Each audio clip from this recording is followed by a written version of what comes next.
We have with us a specialist in African affairs, Philippe Ougon, to help understand events in Ivory Coast. In your view, why has Laurent Gbagbo gone to extremes, refusing the inevitable?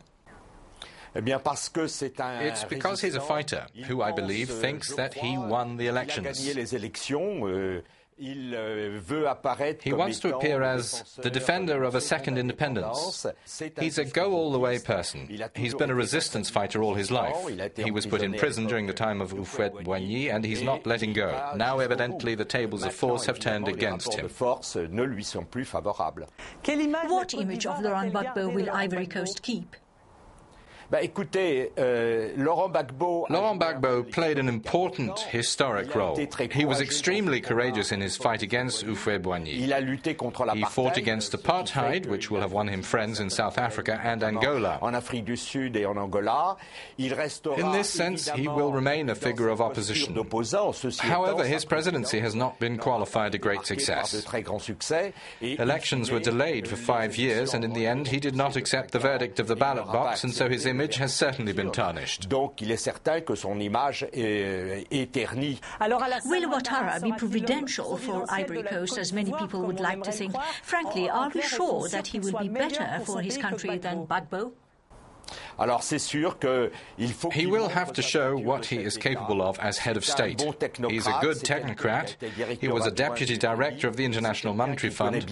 He's well familiar with economic affairs. But he will have to take on enormous challenges. Disarmament is one of them.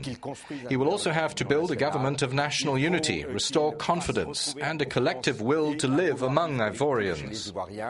Then the whole economy needs to be put back on its feet, not to mention the daily necessity of preventing violence and humanitarian crisis. Can Ouattara legitimately be a reconciliation president, considering that his troops are already accused of mass killings during their advance on Abidjan? That's certain, but to earn that stature, it's imperative that there be an effort of remembrance, the equivalent of a Truth and Reconciliation Commission, and that crimes that may have been committed by one side or another be spoken of. Philippe Ougon, Paris is involved in 3 wars, Afghanistan, Libya and Ivory Coast. Why this commitment at the end of Sarkozy's term as president? For electoral reasons?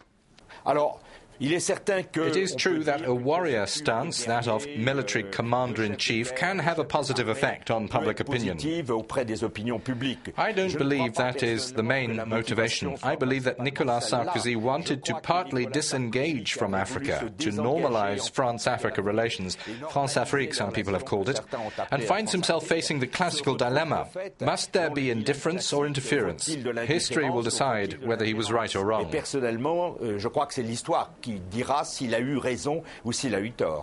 Africa expert at the Institute for International and Strategic Relations in Paris, Philippe Ougon, thank you.